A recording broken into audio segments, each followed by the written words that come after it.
It's true, narcissists don't have the ability to care about you, and they don't care about your feelings either. That's what a lack of empathy does to somebody. It means they're very self centered and unable and unwilling to put themselves in another person's shoes when it comes to not wanting to hurt that person's feelings. But they did care about and they did appreciate all that you offered them when you were with them.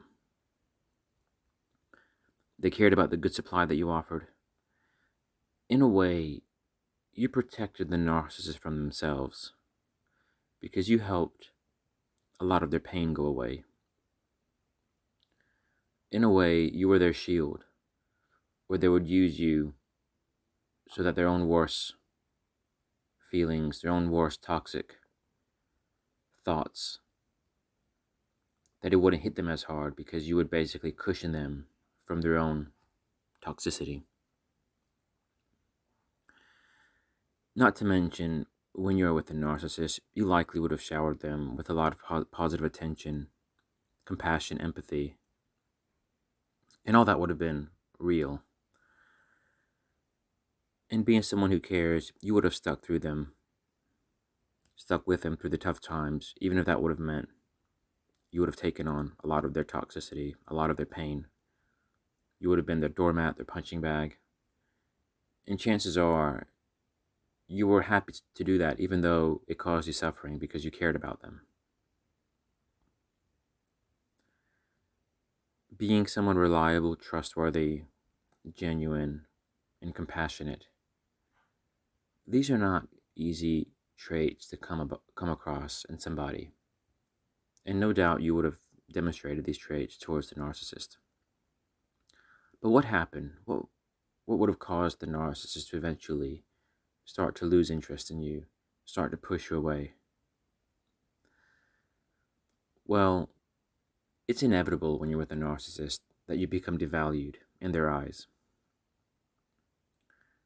Maybe in this case, it was just a matter of the potency of your supply being weakened, and your supply becomes weaker as you become steadily drained of all your positive energy, of your positive traits, even through the ongoing devaluation.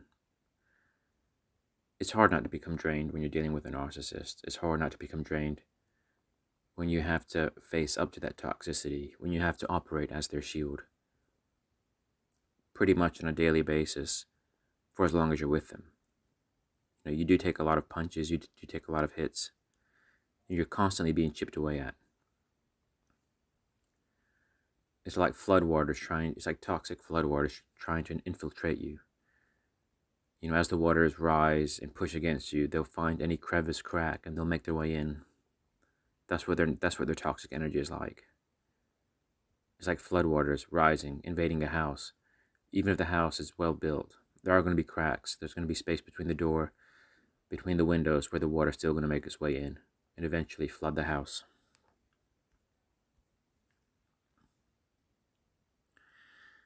So it's inevitable that you become weakened as their toxic energy invades you.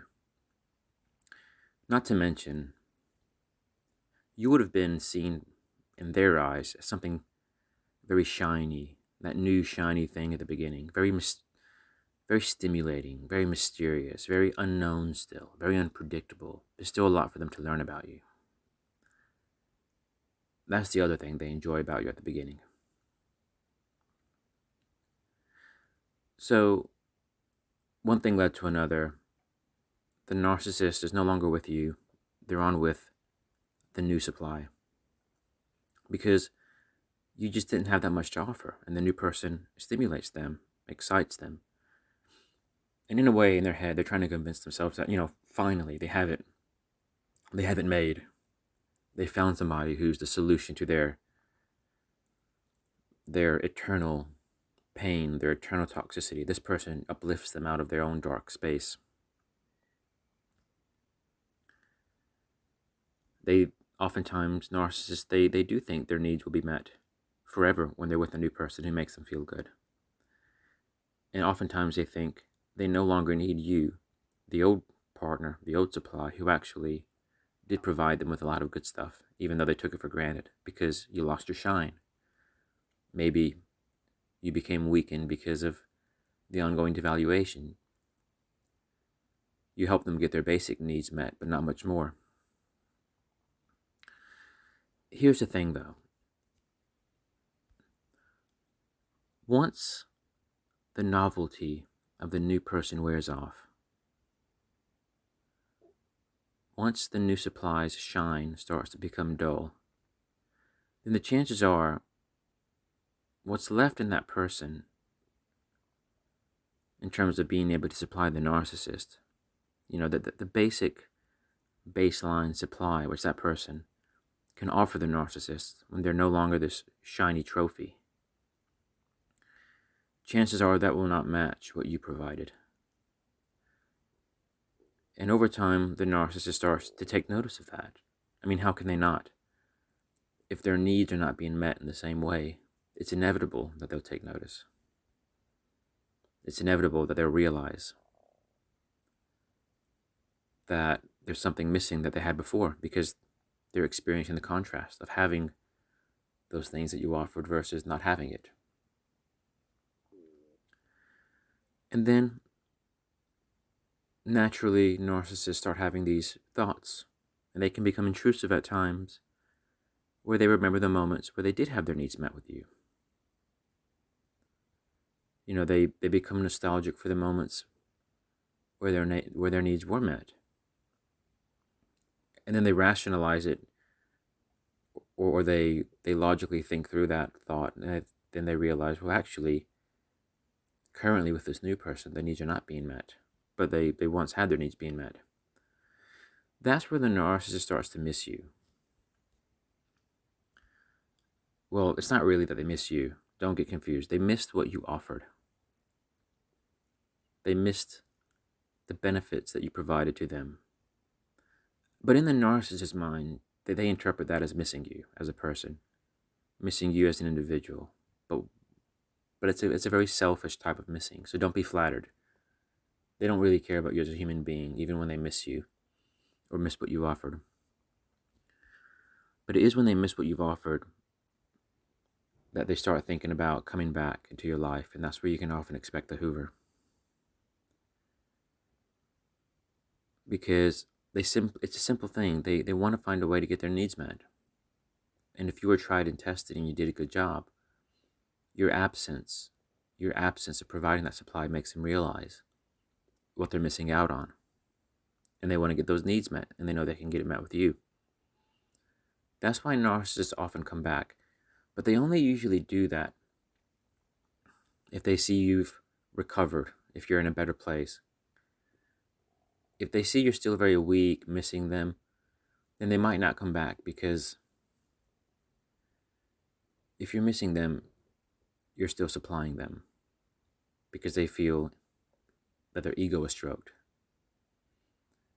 And if you're still very weak, you're still very devastated from the discard, then chances are anything that you can offer them is very diluted, not so potent.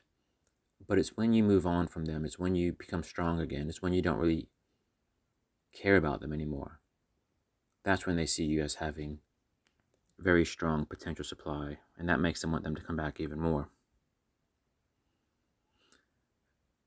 But if they do, when they do come back eventually, just remember this. Unless you want to have a repeat of the first cycle, or worse, because narcissists tend to be worse the second time around, then don't entertain them back into your life, because it's not going to benefit you in the long run. And it's not worth you accepting them back just to have your own validation needs met in exchange for the suffering that comes with that.